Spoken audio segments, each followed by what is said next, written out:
हे जगदीश्वर श्री हरि, आपको पति के रूप में पाकर मैं धन्य हो गई। अब मेरे लिए क्या आज्ञा है स्वामी? हे महालक्ष्मी, तुम्हें समीप पाकर हम पूर्ण हुए। लक्ष्मी और नारायण को एक साथ देखने के लिए हमारे सारे भक्त लालायित हैं। मैं भी तो समुद्र के जल से आपके चरणों में आने की प्रतीक्षा कर रही थी स्वामी। इतने लंबे समय तक मुझे अपने से दूर क्यों रखा भला? हे महालक्ष्मी, हर कार्य पूर्व निर्धारित समय पर ही होता है। भगवान शिव की इच्छा अनुसार समुद्र मंथन जब होना था तब ही हुआ और हमें तुम प्राप्त हुई। नारायण नारायण। वैकुंठ में लक्ष्मी नारायण के प्रथम दर्शन करके आंखें धन्य हो गई। प्रणाम जगदीश्वर।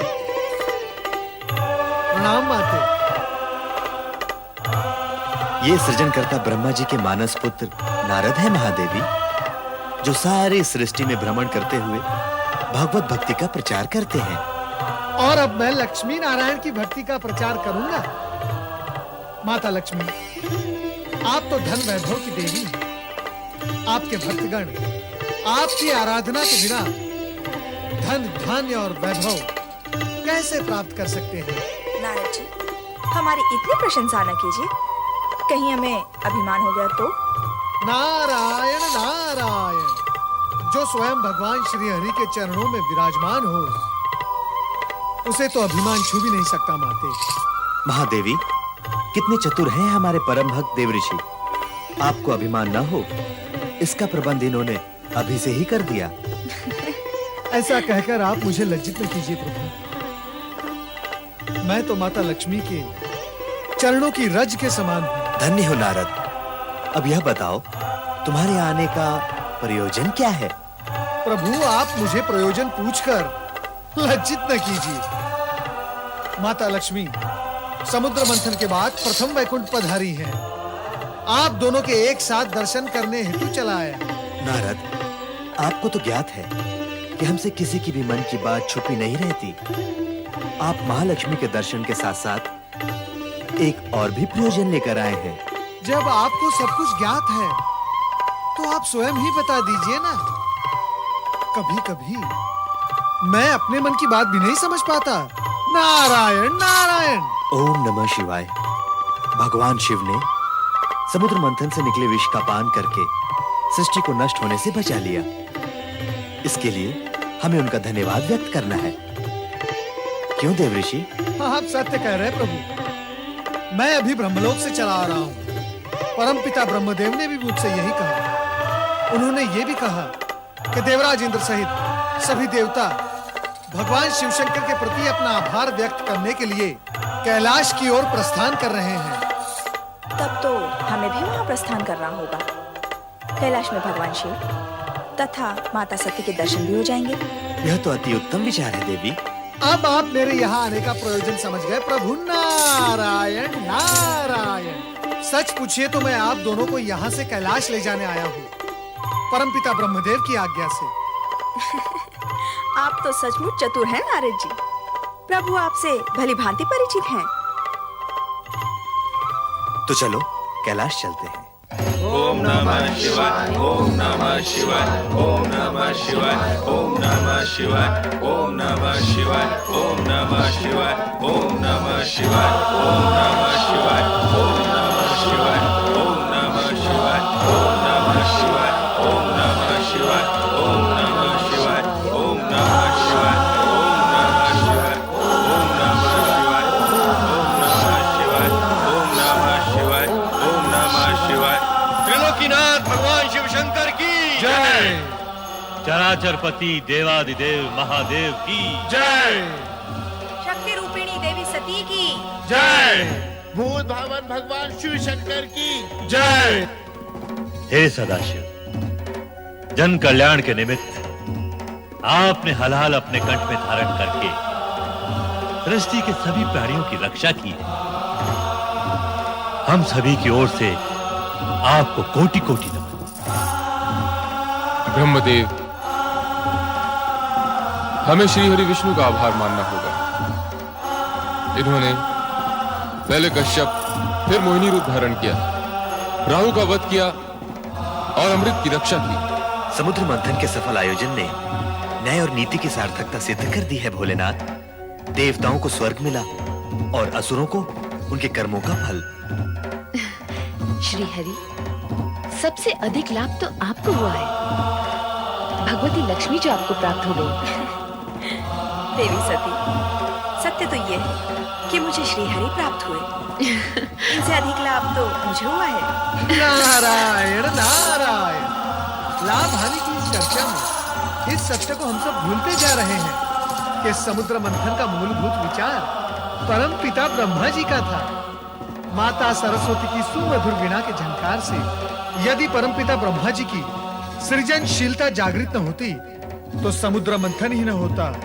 बस नारद, बस अपनी मति की गति को मंद करो और विचार करो कि ब्रह्मदेव की प्रेरणा और श्री हरि विष्णु के सहयोग के उपरांत भी हलाहल विष के लिए समुचित निराकरण न निकलता तो समुद्र मंथन का प्रयोजन, उद्देश्य और समुद्र से प्राप्त अन्य रत्नों की क्या गति हुई हो? माता सरस्वती, शिव के योगदान की श्रेष्ठता तो निर्विवाद है। अंत में संकट एवं विकट की स्थिति को भोलेनाथ ने ही संभाला है। देवराज, मेरी स्तुति करने की अपेक्षा समुद्र मंथन के आयोजन तथा संपूर्ण प्रक्रिया से कुछ संदेश ग्रहण करेंगे तो हमारी सफलता और मंथन का कार्य सार्थक होगा। अर्थात सद्गुण सुफल देते हैं और तमोगुण कुफल। असुरों ने शक्ति, सुविधा और साधन संपन्न होते हुए भी पराजय का मुंह देखा तथा देवगण विजयी हुए। भविष्य में सचेत व सावधान रहने की आवश्यकता है देवराज। स्वामी, आपके अंतिम शब्दों से तो ऐसा लगता है जैसे आप सबको विदा करने की इच्छुक हैं। किंतु मैंने ना तो भगवती लक्ष्मी को दृष्टि भरकर देखा है और ना ही देवी सरस्वती से कुछ चर्चा की है। नारायण नारायण। चर्चा? जब दो देवियां चर्चा करती हैं तो धरती में कंपन होने लगता है। यहाँ तो तीन तीन देवियां चर्चा करेंगी। नारायण नारायण। नारद, माता, अपनी वाणी पर विराम लगाओ। माता, यदि मैं अपनी वाणी पर विराम लगा दूंगा तो श्री हरि का जाप कैसे करूंगा? नारायण नारायण। देवर्षि, अब केवल नारायण के जाप से कार्य पूर्ण नहीं होगा, अब तो नारायणी का जाप भी करना होगा। नारायणी तो नारायण में समाई हुई है माता। क्यों माता लक्ष्मी, सत्य है ना? आनंद आया।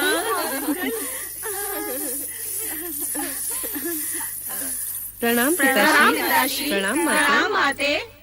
आयुष्मान भव। कहाँ से आई हो पुत्रियों? चंद्र पूजन के निमित्त गई थी। चंद्र पूजन? चंद्र पूजन ही क्यों? उत्तर दो पुत्रियों, उत्तर दो। तुम ही बताओ ना। तुम बताओ ना। तुम ही बता दो रोहिणी बहन। जिस प्रकार बहन सती ने अपने अभीष्ट वर को तपस्या से प्राप्त किया, उसी प्रकार हम भी अपनी पूजा अर्चना आराधना से चंद्र देवता का हृदय जीत उन्हें पति रूप में पाना चाहती हैं। देख लिया महारानी, देख लिया अपनी पुत्री सती को ढील देने का परिणाम। अब ये सब की सब उसी के दिखाए हुए मार्ग पर चलने का प्रयास कर रही हैं। स्वामी, अपनी पुत्रियों के विवाह तो हमें करने ही हैं। चंद्र अति सुंदर और तेजस्वी देव पुरुष है। यदि वो इन्हें भाग गया है तो आपको विवाह करने में आपत्ति नहीं होनी चाहिए। हमारी पुत्री सती अपने पति गृह में कितनी प्रसन्न है। इन्हें भी इनका मनोवांछित पति मिलेगा तो इनके सुख के प्रति भी हमें कोई शंका नहीं रहेगी। किंतु सभी पुत्रों का विवाह एक ही वर के साथ करने का विचार मुझे कुछ अनुचित सा लग रहा है। तुम किसी एक कन्या के विषय में कहो तो मैं चंद्र के माता पिता अत्रि और अनुसुईया के सम्मुख इसी क्षण विवाह का प्रस्ताव रखने को प्रस्तुत हूँ। पिता का कहना उचित है पुत्रियों। तुम में से किसी एक का विवाह ही चंद्र के साथ हो सकता है। किंतु हम सभी नक्षत्र कन्याएं हैं माते। हमारा जीवन चंद्र से जुड़ चुका है। हम में से कोई भी चंद्रदेव के बिना जीवित नहीं रह सकेगी। हम सबकी यही दशा है। ठीक है, मैं अत्रि आश्रम जाकर विवाह प्रस्ताव प्रस्तुत करता हूँ। आपके प्रस्ताव ने हमें धन्य कर दिया राजन। महिमाशाली राजा दक्ष प्रजापति की 27 पुत्रियां हमारी पुत्रवध में बनकर इस आश्रम की शोभा बढ़ाएंगी। ये हमारे लिए हर्ष और गौरव की बात है। गौरव तो आपने हमारा बढ़ाया ऋषिवर अत्रि जी। देवी अनुसुईया, हमारी पुत्रियों को चंद्र जैसा तेजस्वी पति और आप जैसे सात्विक मना सास ससुर मिले, ये उनके किन्हीं पुण्यों का ही प्रसाद है। अब आप आज्ञा दीजिए, विवाह का शुभ मुहूर्त निश्चित होते ही आपको सूचित करूंगा। जैसा आप उचित समझे। प्रणाम ऋषिवर। प्रणाम देवी अनुसुईया। प्रणाम।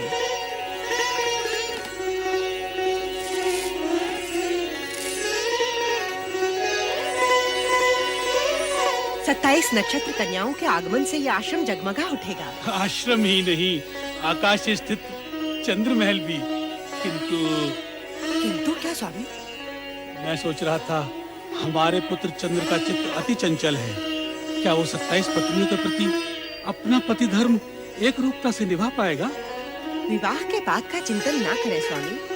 चिंता करने से होगा भी क्या, क्योंकि इन नक्षत्र कन्याओं का चंद्र से विवाह होना विधि का विधान है और हम इसे हर्ष पूर्वक स्वीकृति दे चुके हैं।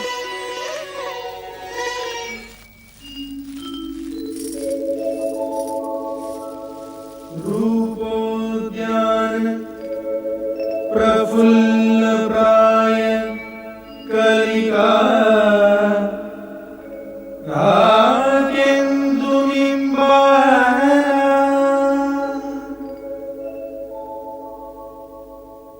तन्वगी शुभासिनी सुरसिका क्रीडा कला संरति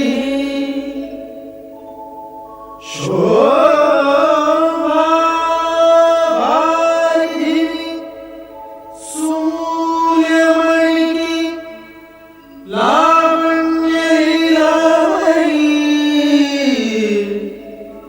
शमछाया मृदुभाषिणी मृगधी भूयात् सदा मंगलम्।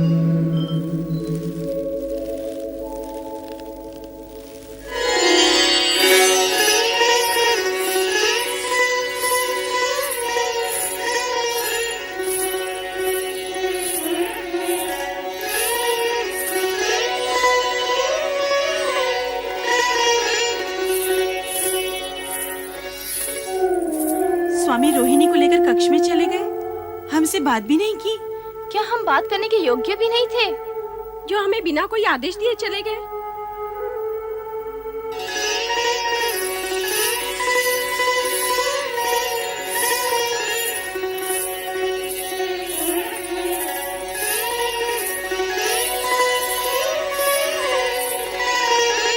ये क्या प्रिय, मिलन की इस बेला में जब चंद्र रोहिणी को अपने शीर्ष पर सजाने का इच्छुक है, तो रोहिणी उससे छिटक रही है।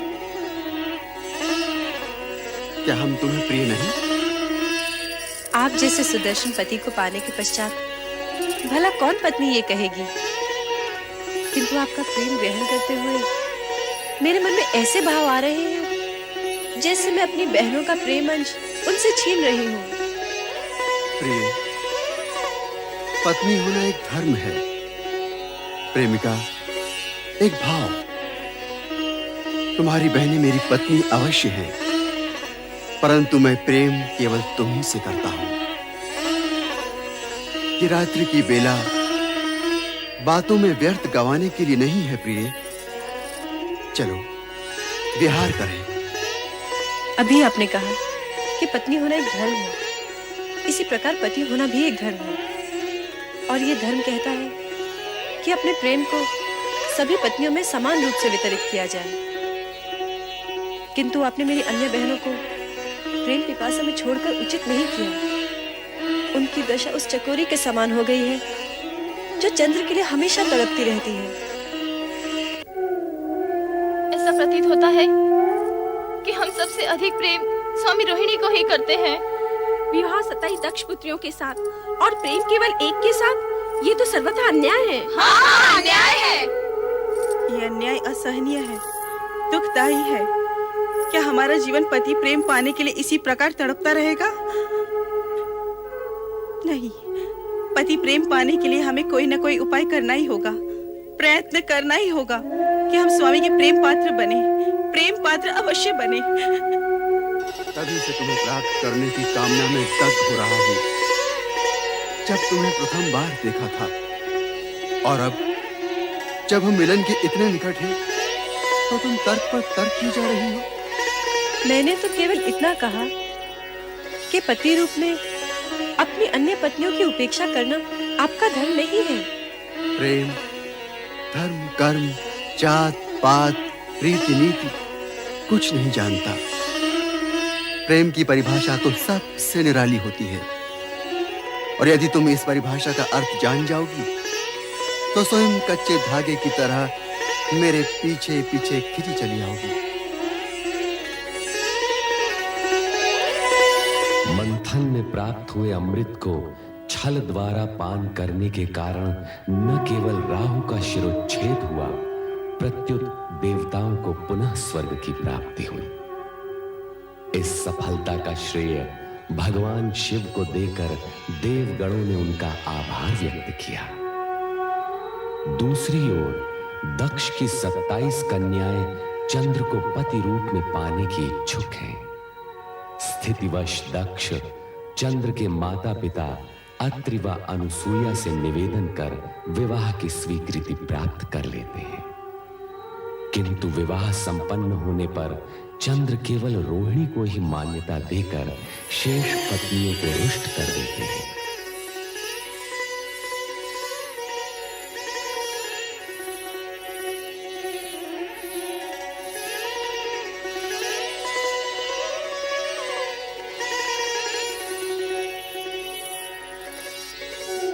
स्वामी रोहिणी को लेकर कक्ष में चले गए, हमसे बात भी नहीं की। क्या हम बात करने के योग्य भी नहीं थे, जो हमें बिना कोई आदेश दिए चले गए?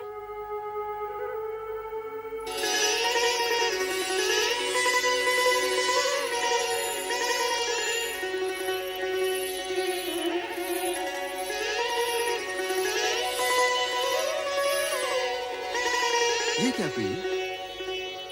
मिलन की इस बेला में जब चंद्र रोहिणी को अपने शीर्ष पर सजाने का इच्छुक है, तो रोहिणी उससे छिटक रही है। क्या हम तुम्हें प्रिय नहीं? आप जैसे सुदर्शन पति को पाने के पश्चात भला कौन पत्नी ये कहेगी? किंतु आपका प्रेम ग्रहण करते हुए मेरे मन में ऐसे भाव आ रहे हैं जैसे मैं अपनी बहनों का प्रेम अंश उनसे छीन रही हूँ। प्रिय, पत्नी होना एक धर्म है, प्रेमिका एक भाव। तुम्हारी बहनें मेरी पत्नी अवश्य हैं, परंतु मैं प्रेम केवल तुम ही से करता हूं। कि रात्रि की बेला बातों में व्यर्थ गंवाने के लिए नहीं है प्रिय। चलो विहार करें। अभी आपने कहा कि पत्नी होना एक धर्म है, इसी प्रकार पति होना भी एक धर्म है, और ये धर्म कहता है कि अपने प्रेम को सभी पत्नियों में समान रूप से वितरित किया जाए। किंतु आपने मेरी अन्य बहनों को प्रेम पिपासा में छोड़कर उचित नहीं किया। उनकी दशा उस चकोरी के समान हो गई है जो चंद्र के लिए हमेशा तड़पती रहती है। ऐसा प्रतीत होता है कि हम सबसे अधिक प्रेम स्वामी रोहिणी को ही करते हैं। विवाह 27 दक्ष पुत्रियों के साथ और प्रेम केवल एक के साथ, ये तो सर्वथा अन्याय है। हाँ, अन्याय है। ये अन्याय असहनीय है, दुखदायी है। क्या हमारा जीवन पति प्रेम पाने के लिए इसी प्रकार तड़पता रहेगा?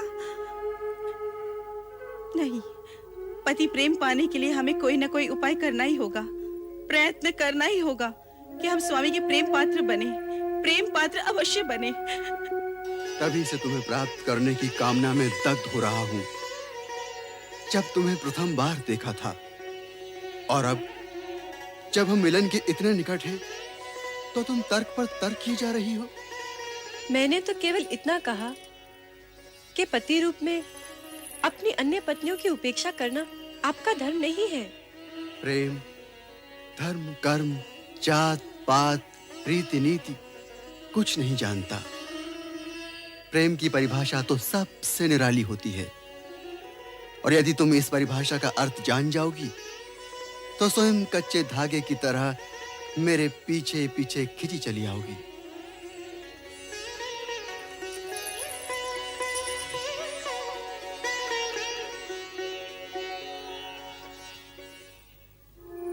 धर्म पत्नी होने का ये तात्पर्य नहीं कि मांग में पति के नाम का सिंदूर सजाए हुए सारा जीवन पति के प्रेम को तरसते हुए ही बिता दिया जाए। पत्नी धर्म के साथ साथ पति धर्म भी जुड़ा हुआ है, और वो ये कि तन मन व्यवहार सदाचार हर प्रकार से पति अपनी पत्नी को सुखी करे। किंतु आपके पुत्र चंद्र ने अपनी 26 पत्नियों की उपेक्षा विवाह की प्रथम रात्रि को ही कर दी। ये वास्तव में दुख का प्रसंग है।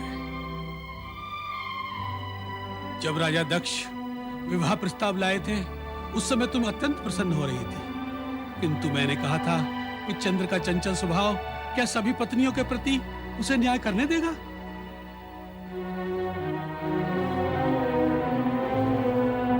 मन में ऐसी संशय के रहते हुए मैं तनिक असमंजस में था, किंतु आपके आग्रहपूर्ण प्रस्ताव और अनुसुईया की प्रसन्नता को देखते हुए मैंने आपका विवाह प्रस्ताव स्वीकार कर लिया था। मैं चंद्र को बुलाता हूं। चंद्र आगच्छ, आगच्छ, आगच्छ।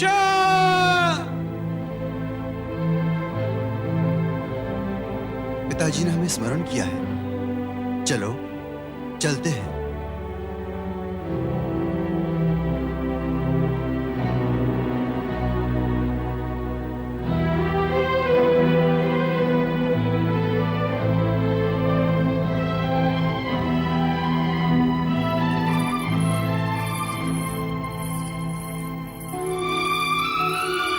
प्रणाम। प्रणाम पिताश्री। रोहिणी, अत्यंत ही लज्जा और खेद का विषय है। एक और तुम्हारी सहविवाहिता बहनें पति से उपेक्षित अश्रु बहा रही हैं, और एक तुम निर्लज्ज अकेले ही पति प्रेम में विभोर हो रही हो। पिताश्री, मुझे अत्यंत दुख है, किंतु यदि ये सच है रोहिणी कि तुम्हें इस बात का दुख है, तो अपनी बहनों के साथ न्याय होने तक तुम्हें अपने पति के साथ रहने का कोई अधिकार नहीं। आप इनसे पूछिए पिताश्री। अपनी बहनों के साथ भी समान भाव से पति धर्म निभाने की बात मैंने इनसे कही थी, किंतु ये ठीक है, ये जैसा उचित समझे, किंतु तुम मेरे साथ दक्ष महल चलोगी अभी इसी समय। किंतु पिताश्री, मैं कुछ सुनना नहीं चाहता रोहिणी। पिता के लिए सब संतान बराबर होती है, उनके दुख सुख बराबर होते हैं। फिर मैं ये कैसे सहन कर सकता हूँ कि एक पुत्री तो प्रेम के हिंडोले में पेंगे बढ़ाती जाए और शेष सुहागने होते हुए विधवाओं का सजीवन व्यतीत करे? नहीं।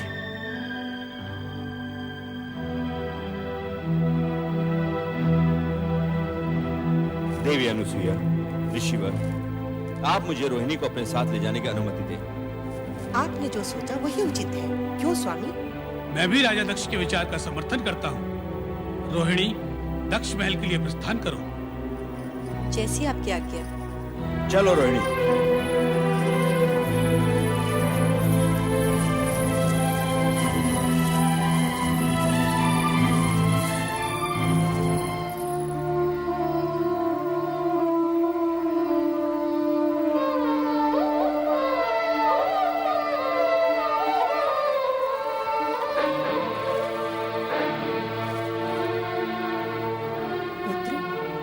यदि रोहिणी पर तुम्हारा ऐसा उत्कट प्रेम था, तो तुम्हारा मात्र उसी से विवाह करना उचित था।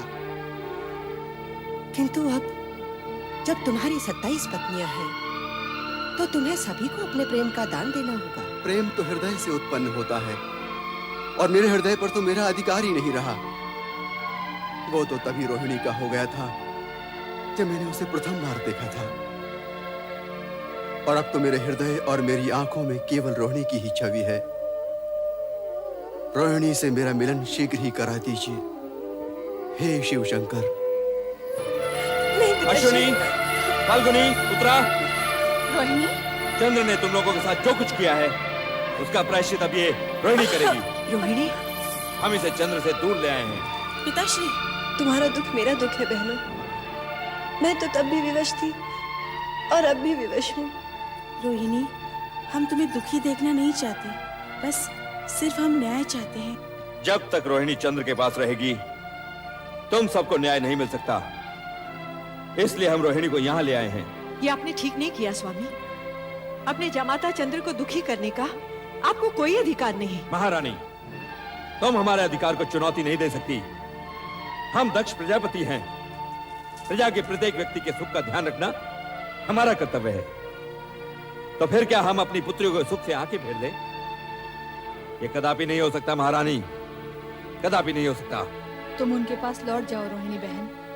हम नहीं चाहते कि तुम्हारे साथ साथ वे भी दुखी हों। नहीं, जब तक चंद्र अपने अन्याय के लिए क्षमा मांगकर तुम सबको समान प्रेम देना स्वीकार नहीं करता, रोहिणी यहाँ से नहीं जाएगी। आप तो जानते हैं हमारी जमाता चंद्र कितने भावुक हैं। जरा सोचिए तो, आपने उनके साथ जो किया उससे उनके हृदय को कितना आघात पहुंचा होगा। हम पर इन बातों का कोई प्रभाव नहीं होगा महारानी। एक अन्यायी को उसके अन्याय का दंड मिलना ही चाहिए। लेकिन महाराज, क्या हम इसके लिए शिव जी से सहायता नहीं? महारानी, ये हम बहुत सुन चुके हैं, किंतु हमारा ये निश्चय अटल है कि हम शिव से किसी प्रकार की सहायता मांगने नहीं जाएंगे। तो फिर आप अपने पिता ब्रह्मा जी के पास जाकर विनती कीजिए कि वे स्वयं शिव जी के पास जाकर अपनी पौत्रियों को दुर्भाग्य की छाया से बचाएं। इन कन्याओं के पितामह होने के नाते उनका भी कुछ कर्तव्य है।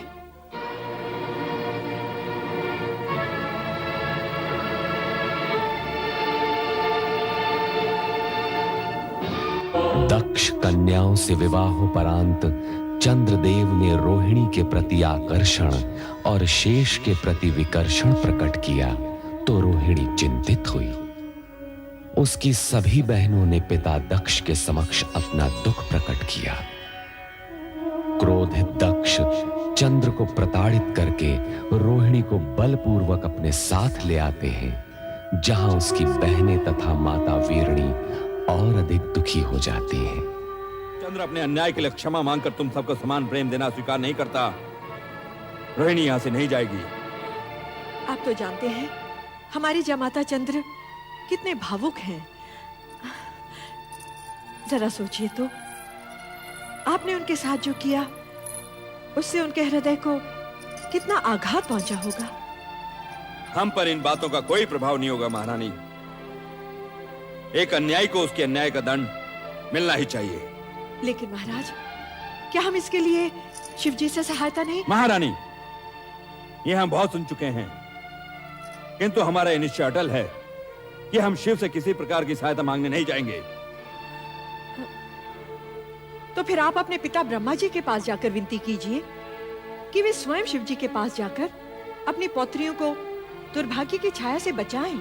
इन कन्याओं के पितामह होने के नाते उनका भी कुछ कर्तव्य है।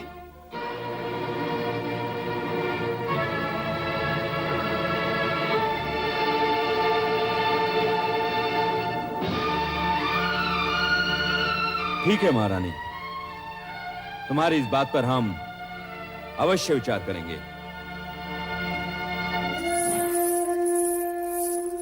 माते, रो मत बेटी, रो मत। मुझे विश्वास है परमपिता ब्रह्मा अवश्य कोई न कोई मार्ग निकालेंगे। रो मत मेरी पुत्री, रो मत।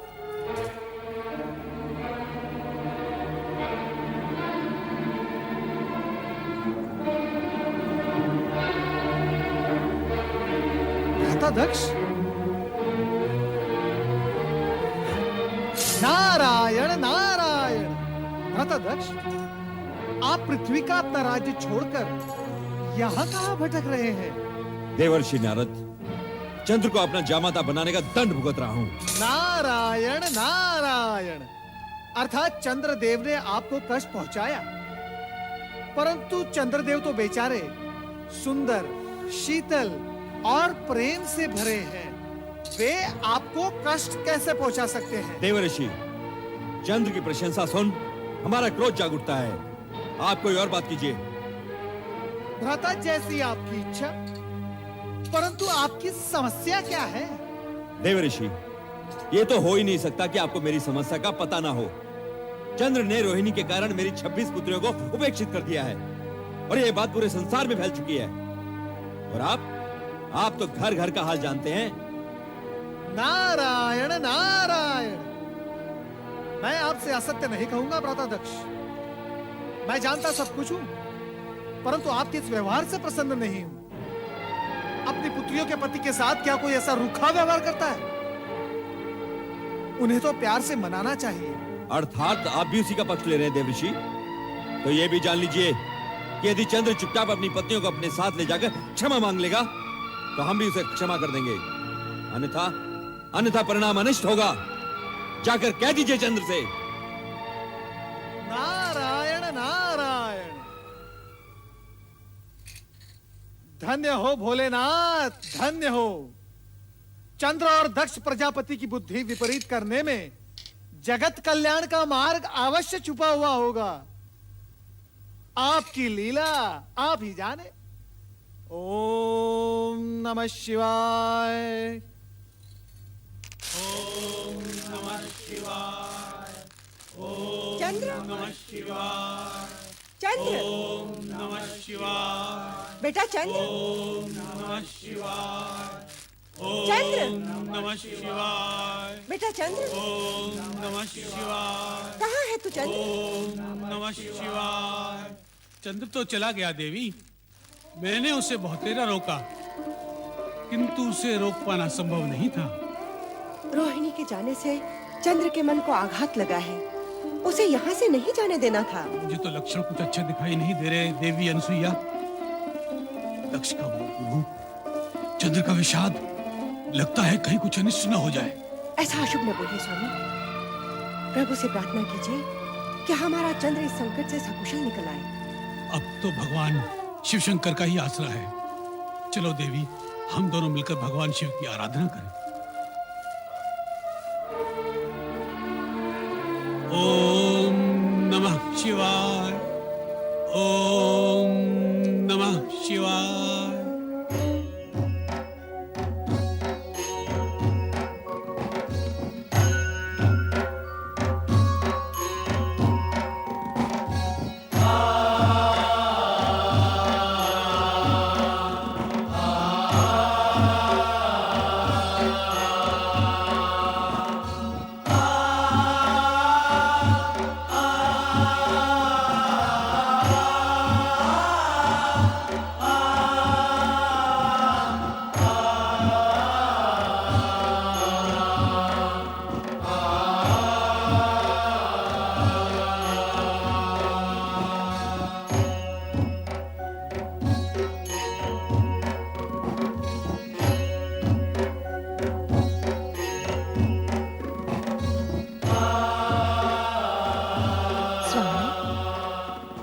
स्वामी, मैंने कहा बाकी खोल भी दीजिए। नारायण नारायण।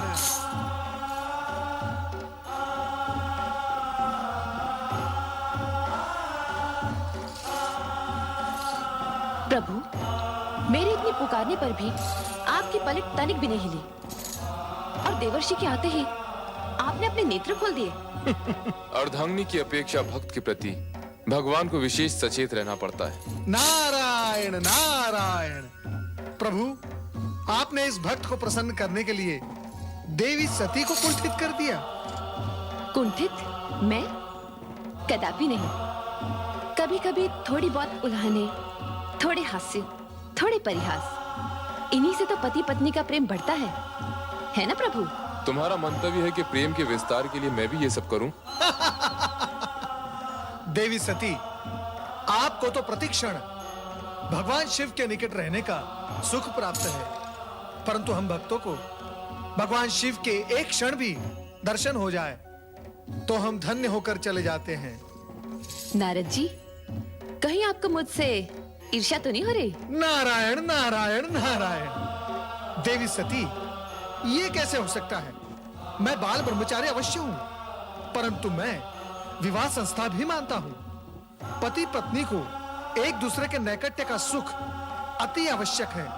यदि यही अप्राप्त रह जाए तो बड़े दुख की बात है। आपकी निश्वास कुछ संकेत कर रही है देवर्षि।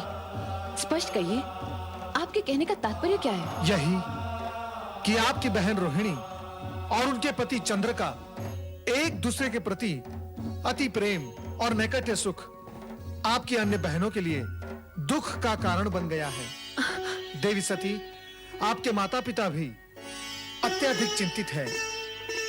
हे भगवान शिव शंकर, देवी सती की बहनों के कष्ट के निवारण हेतु कुछ तो उपाय कीजिए। किसी को सुख तो किसी को दुख, ये उचित नहीं प्रभु। प्रभु, आप बोलते क्यों नहीं? इतना तो बताइए कि सुख दुख मिश्रित कथा का अंतिम चरण क्या है? सुख और दुख दोनों ही जीवन में कन्या के लिए उसी प्रकार आवश्यक हैं जैसे स्वाद के लिए नमक और शर्करा। जिस कथा की चर्चा तुम कर रहे हो उसे तनिक आगे तो बढ़ने दो और उसका अंतिम चरण आने तक प्रतीक्षा करो।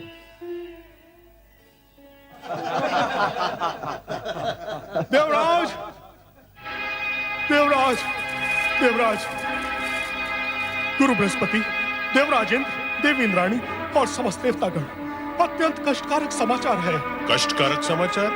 ऐसी क्या अनहोनी हो गई वायुदेव? प्रजापति दक्ष के शाप के फलस्वरूप चंद्रदेव क्षयग्रस्त होकर निस्तेज हो गए हैं। उनके प्रकाश के अभाव में पृथ्वीलोक और नक्षत्र लोक में मलिनता छा गई है। वातावरण प्रदूषित होने लगा है और सृष्टि की व्यवस्था का संतुलन बिगड़ता जा रहा है। देव,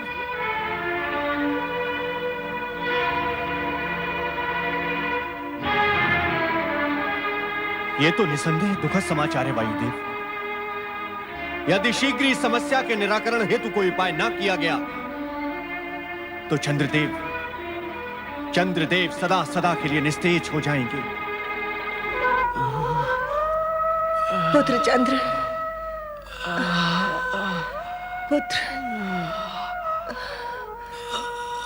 पुत्र चंद्र, वही हुआ जिस बात का मुझे भय था। दक्ष के इस कठोर शाप के आगे हमारे सभी मंत्र, यज्ञ, हवन कोई प्रभाव नहीं दिखा पाएंगे। हम वो अभागे माता पिता हैं जिनकी आंखों के सामने उनके पुत्र को... नहीं, ऐसा मत कहिए स्वामी, ऐसा सोचे भी नहीं। माँ जननी होती है, उसमें सृजन की शक्ति होती है। वह अपनी संतान के लिए मृत्यु से भी संघर्ष कर सकती है। मैं भी अपने पुत्र का अनिष्ट नहीं होने दूंगी।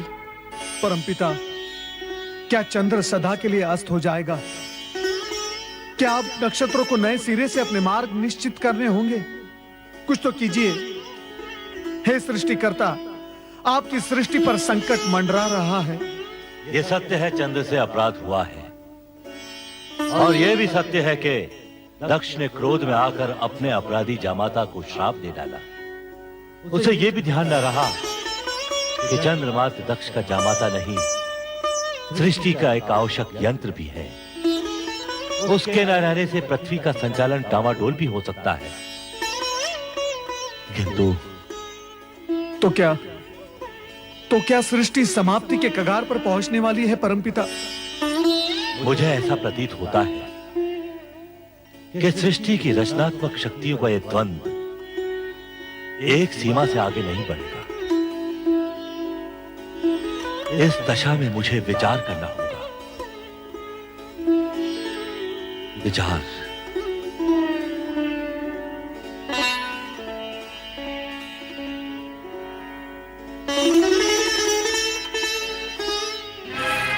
देवऋषि, वहां सृष्टि पर विपत्ति के बादल मंडरा रहे हैं और ब्रह्मा जी ध्यान में डूबे हुए हैं। इस समय इनके ध्यान में मात्र सृष्टि की चिंता है देवराज, अन्य कुछ नहीं। परंतु इसमें इतना सोच विचार करने की क्या आवश्यकता है? ब्रह्मा जी को करना होगा कि चंद्र को शाप से मुक्त करने के लिए अपने मानस पुत्र दक्ष को बाध्य करें, अन्यथा सृष्टि में प्रलय हो जाएगी देवऋषि, प्रलय हो जाएगी। ऐसा नहीं हो सकता देवराज इंद्र, हमें धैर्य से काम लेना होगा। यह हमारी परीक्षा की घड़ी है। भगवान शिवशंकर की कृपा से चंद्र की रक्षा का मार्ग अवश्य मिल जाएगा। हमारा हृदय टूट चुका है माते।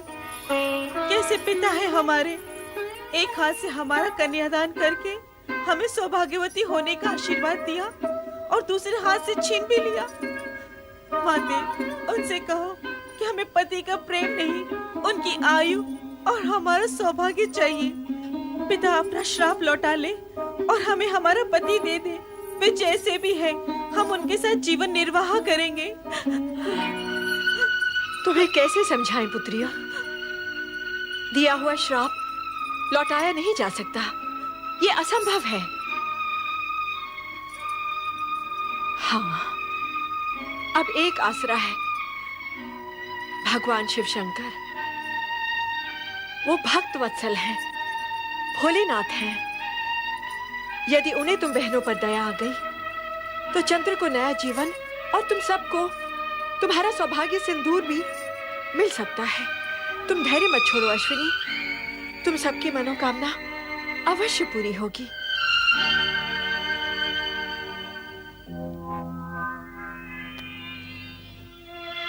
ये मौन कैसा? क्या मैं इस मौन का कारण जान सकता हूं? महारानी, कोई मेरे प्रश्न का उत्तर क्यों नहीं देता? आपके प्रश्न का उत्तर मैं देती हूँ पिताश्री। देखिए, देखिए इन्हें। ये आपकी वही प्रिय पुत्रियां हैं जिनके सौभाग्य चंद्र पर दक्ष नाम का ग्रहण लग गया है, जो चंद्र को निगल जाना चाहता है। पुत्री!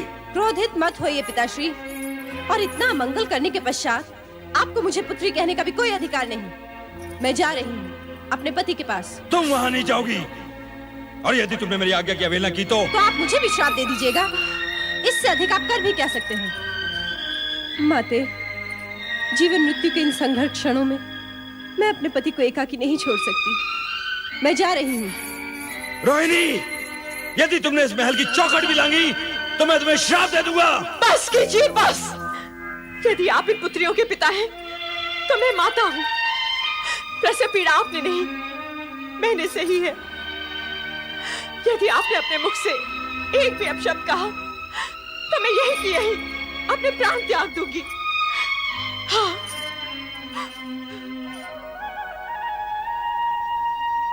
आप कहाँ हैं प्रभु?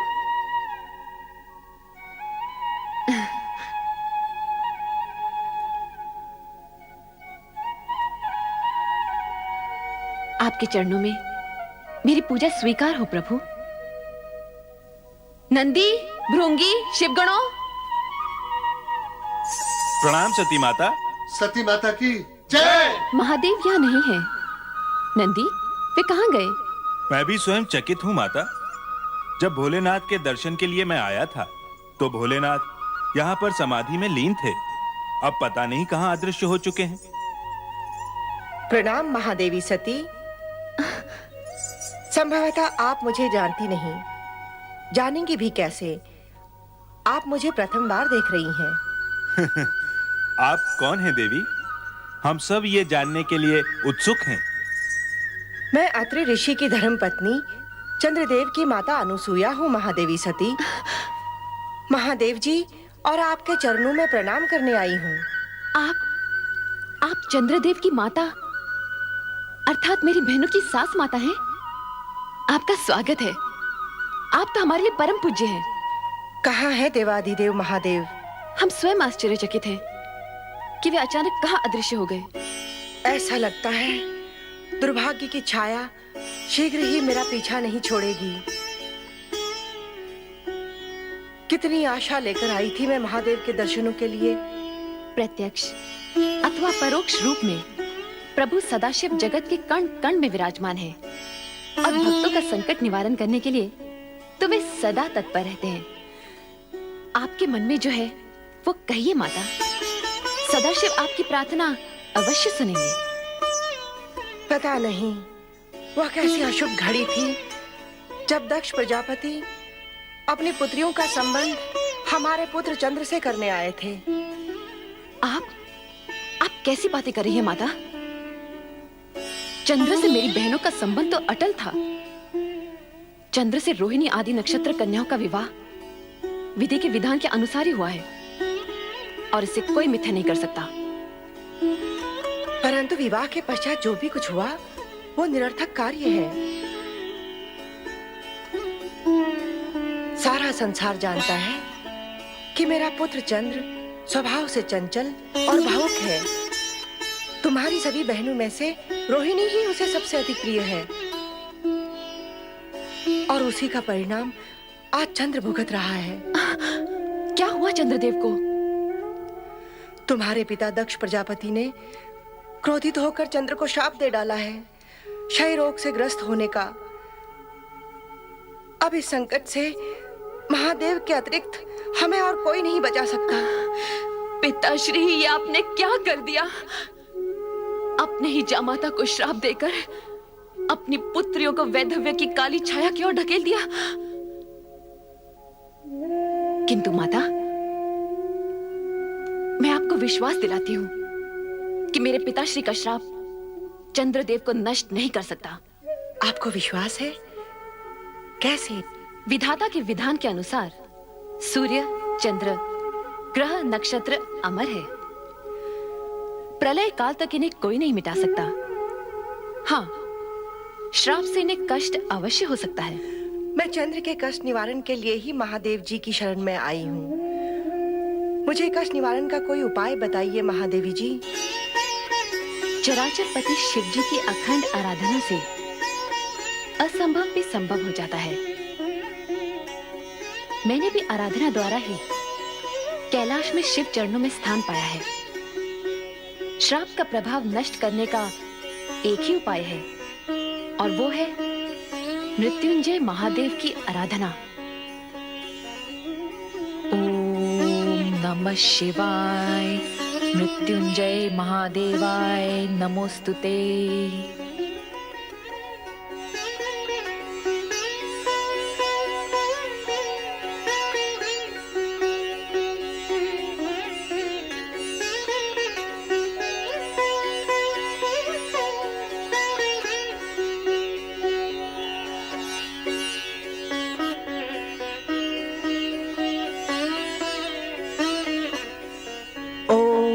नमः शिवाय, मृत्युंजय महादेवाय नमोस्तुते।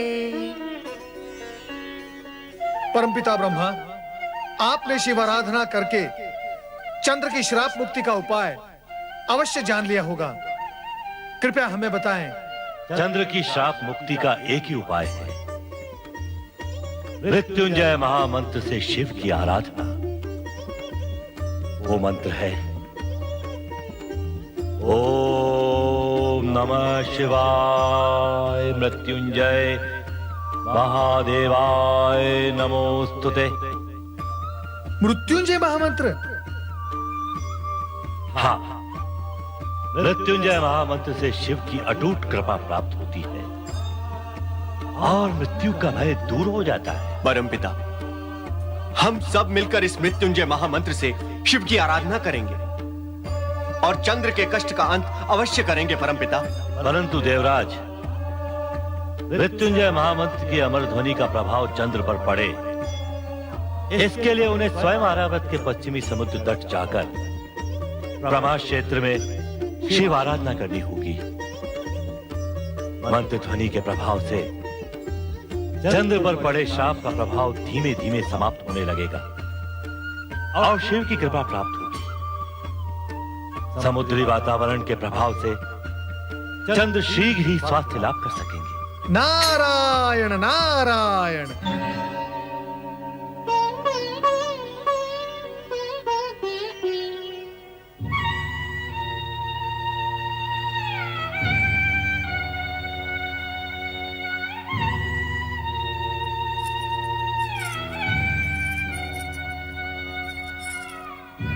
स्वामी, आपकी ये दुर्दशा मेरे ही कारण हुई है। इसके लिए मैं अपने आप को कभी क्षमा नहीं करूंगी। रोहिणी, बहू,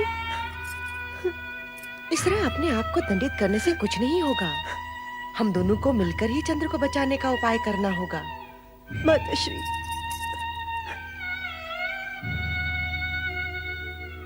तुम समझती हो मेरे चंद्र की इस दुर्दशा का कारण तुम हो, परंतु यह सत्य नहीं है। तुमने तो सदा ही मेरे चंद्र के हृदय को प्रफुल्लित किया है, उसे सुख दिया है। तुम उसके दुख का कारण कैसे बन सकती हो? माते, मुझे ज्ञात है तुम्हारी बहनों के प्रति उपेक्षा दिखाकर चंद्र ने उचित नहीं किया, परंतु इसके लिए मैं उसे दोषी नहीं समझती हूँ। परंतु माते, सारा दोष मेरा है। ये आप क्या कह रही हैं माते? तुम्हारे पिता दक्ष प्रजापति का प्रस्ताव ही मुझे स्वीकार नहीं करना था, जिसमें उन्होंने अपनी 27 कन्याओं का विवाह मेरे चंद्र के साथ करने की बात कही थी। परंतु आपने और पिताश्री ने तो कहा था कि ये विधाता का अटल विधान है, इसे कोई नहीं बदल सकता। दुर्भाग्य को विधि का अटल विधान बताकर किसी भूल से मुक्ति नहीं पाई जा सकती रोहिणी। भूल तो भूल ही होती है, और भूल का परिणाम जाने अनजाने सभी को भुगतना पड़ता है। तो मेरी बहनों की उन आकांक्षाओं का क्या होता? उन्होंने भी तो मेरे समान चंद्रदेव को मन ही मन पति स्वीकार कर लिया था। मन ही मन पति रूप में स्वीकार करने का अर्थ किसी को विवाह के लिए विवश करना नहीं होता है रोहिणी। तुम्हारे पिता दक्ष का कर्तव्य था कि वे इस विवशता को रोक देते, परंतु इस प्रस्ताव को चंद्रदेव ने भी तो चुपचाप स्वीकार कर लिया था। चंद्र के मन की बात का पता लगाना हम माता पिता का कर्तव्य था, जो हमने नहीं किया, और इसी का दंड हम भुगत भी रहे हैं। परंतु पिछली भूलों की बातें करने से कोई लाभ नहीं होगा। जैसे भी हो, हमें चंद्र को इस संकट से उभारना ही होगा। सब कहते हैं कि श्राप को विफल नहीं किया जा सकता, उसका प्रभाव होकर ही रहता है। समझ में नहीं आता अब हम क्या करें। इसी कारण मैं शिव शंकर की शरण में कैलाश गई थी, परंतु दुर्भाग्य से वहां भी मुझे उनके दर्शन नहीं हुए। सती बहन तो वहां आपको अवश्य मिली होंगी। हाँ, उन्हीं का दिया विश्वास लेकर मैं कैलाश से लौटी हूँ। सती ने कहा है शिव की आराधना कभी व्यर्थ नहीं जाती। चंद्र के प्राण रक्षा हेतु अब हमें शिव की आराधना करनी होगी। यही एकमात्र उपाय है। अवश्य माताश्री, इस आराधना में मैं भी आपके साथ हूँ। बेटी, वायुदेव ने जब दक्ष के श्राप की सूचना देवताओं को दी तो अनुसूया उद्धार के लिए कैलाश पहुंची। नारद भी ब्रह्मा जी से चंद्र को श्राप मुक्त करने के लिए निवेदन करते हैं। रोहिणी तथा उसकी अन्य बहनें भी अपने माता पिता के सम्मुख श्राप मुक्ति के लिए प्रार्थना करती हैं। ब्रह्मा, इंद्र आदि देव भी श्राप मुक्ति का उपाय विचारते हुए भगवान शिव के पास पहुंचते हैं। सती ने कहा है शिव की आराधना कभी व्यर्थ नहीं जाती। चंद्र के प्राण रक्षा हेतु अब हमें शिव की आराधना करनी होगी। यही एकमात्र उपाय है। अवश्य माताश्री, इस आराधना में मैं भी आपके साथ हूँ। बेटी, मैं चंद्र की माता हूँ और तुम धर्म पत्नी। हम दोनों के हृदय से जो पुकार निकलेगी उसका प्रभाव होकर रहेगा। भगवान शिव की कृपा हमें अवश्य प्राप्त होगी। चंद्र के श्राप का अवश्य अंत होगा। नारायण नारायण। देवी रोहिणी, निश्चिंत हो जाओ। भगवान भोलेनाथ की कृपा से संकट अवश्य टल जाएगा। सत्य कह रहे हैं देवऋषि।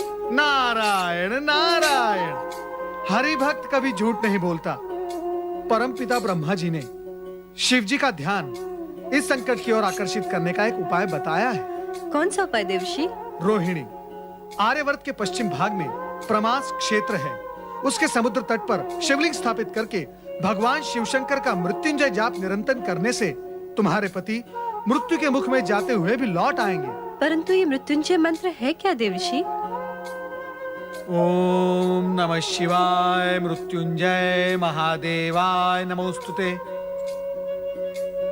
यदि इस मंत्र का स्वयं चंद्रदेव जाप करेंगे तो साक्षात भगवान शिवशंकर प्रकट होकर दक्ष द्वारा दिए गए श्राप का निवारण करेंगे। परंतु इनकी तो ये दशा है, ये मंत्र का जाप करेंगे कैसे? व्यर्थ की चिंता न करो देवी। सर्वप्रथम इस मंत्र का जाप आरंभ करो।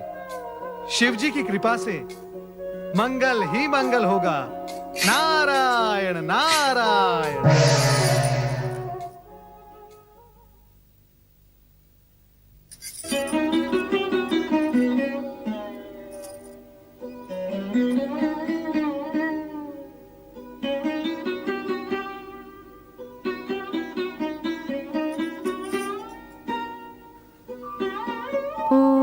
नमः शिवाय मृत्युंजय महादेवाय नमोस्तुते।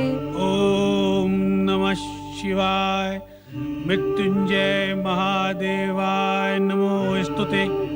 ओम नमः शिवाय मृत्युंजय महादेवाय नमोस्तुते।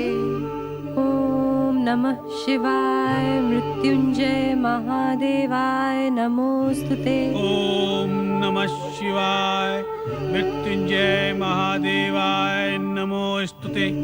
ओम नमः शिवाय मृत्युंजय महादेवाय नमोस्तुते। ओम नमः शिवाय मृत्युंजय महादेवाय नमोस्तुते। ओम नमः शिवाय मृत्युंजय महादेवाय नमोस्तुते। ओम नमः शिवाय मृत्युंजय महादेवाय नमोस्तुते। ओम नमः शिवाय मृत्युंजय महादेवाय नमोस्तुते। ओम नमः शिवाय मृत्युंजय महादेवाय नमोस्तुते। ओम नमः शिवाय मृत्युंजय महादेवाय नमोस्तुते। ओम नमः शिवाय मृत्युंजय महादेवाय नमोस्तुते। ओम नमः शिवाय मृत्युंजय महादेवाय नमोस्तुते। ओम नमः शिवाय मृत्युंजय महादेवाय नमोस्तुते।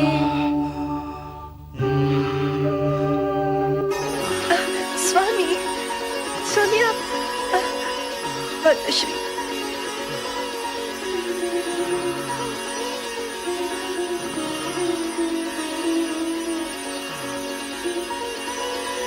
स्वामी, रोहिणी, माते। स्वामी, चिरंजीव रहो पुत्र। माताश्री, देव ऋषि के कहे अनुसार मैं इन्हें शीघ्र ही ब्रह्मास्त्र क्षेत्र ले जाऊंगी।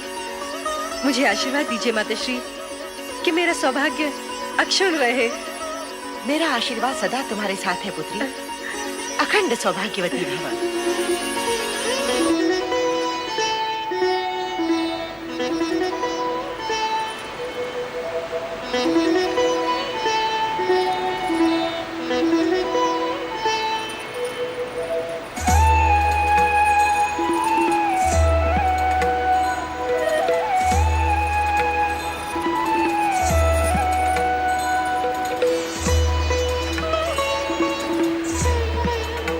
हे जलदेव, मेरे पति की रक्षा करना।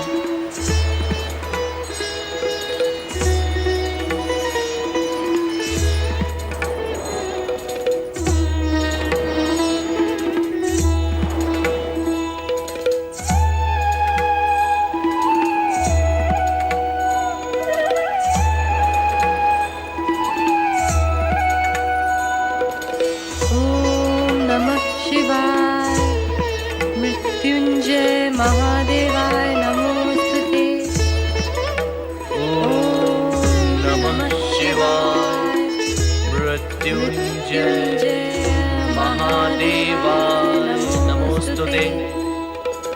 ओम नमः शिवाय मृत्युंजय महादेवाय नमोस्तुते। ओम नमः शिवाय मृत्युंजय महादेवाय नमोस्तुते। ओम नमः शिवाय मृत्युंजय महादेवाय नमोस्तुते। ओम नमः शिवाय। मृत्युंजय महादेवाय नमोस्तुते। ओम नमः शिवाय। मृत्युंजय महादेवाय नमोस्तुते। ओम नमः शिवाय। मृत्युंजय महादेवाय नमोस्तुते। स्वामी, इस शिव मंत्र का निरंतर जाप करते रहें जब तक भगवान शिव की हम पर कृपा न हो। नमः शिवाय। मृत्युंजय महादेवाय नमोस्तुते। ओम नमः शिवाय। मृत्युंजय महादेवाय नमोस्तुते। ओम नमः शिवाय। मृत्युंजय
मृत्युंजय महादेवाय नमोस्तुते।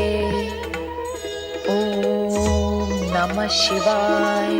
मृत्युंजय महादेवाय नमोस्तुते। ओम नमः शिवाय। मृत्युंजय महादेवाय नमोस्तुते। ओम नमः शिवाय। मृत्युंजय महादेवाय नमोस्तुते। देवी। स्वामी, स्वामी, श्रापग्रस्त चंद्र के संकट का निवारण कीजिए, अन्यथा मेरी बहनों के साथ ही सृष्टि में भी अनर्थ व्याप्त हो जाएगा। प्रलय आने का कोई संशय नहीं रहेगा। चिंता न करो प्रिय, चंद्र को दिए हुए श्राप का परिमार्जन अवश्य ही होगा। ओम नमः शिवाय। मृत्युंजय महादेवाय नमोस्तुते। ओम नमः शिवाय। मृत्युंजय महादेवाय नमोस्तुते। ओम नमः शिवाय। मृत्युंजय महादेवाय नमोस्तुते। ओम नमः शिवाय। मृत्युंजय महादेवाय नमोस्तुते। ओम नमः शिवाय। मृत्युंजय महादेवाय नमोस्तुते। चंद्रदेव,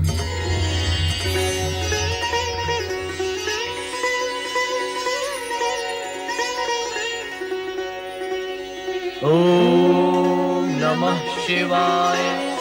मृत्युंजय महादेवाय नमोस्तुते। मृत्युंजय मंत्र के निरंतर जप से तुमने हमें प्रसन्न किया, साथ ही मृत्यु को भी जीत लिया। अब तुम्हें किसी प्रकार का कोई भय नहीं।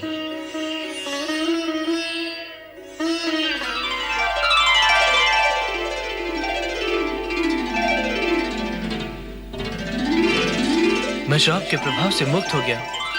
श्राप मुक्त हो गया प्रभु। पूर्ण रूप से नहीं, किंतु शाप का किंचित मात्र प्रभाव तुम पर अवश्य रहेगा। वो कैसे प्रभु? इस कारण कि प्रत्येक मास के कृष्ण पक्ष में तुम क्षीण होकर अमावस्या तक आकाश से अदृश्य हो जाओगे, किंतु मेरे वरदान के प्रभाव से शुक्ल पक्ष में तुम्हारा तेज बढ़ने लगेगा और पूर्णिमा आने पर तुम पुनः अपना स्वाभाविक रूप प्राप्त कर लोगे।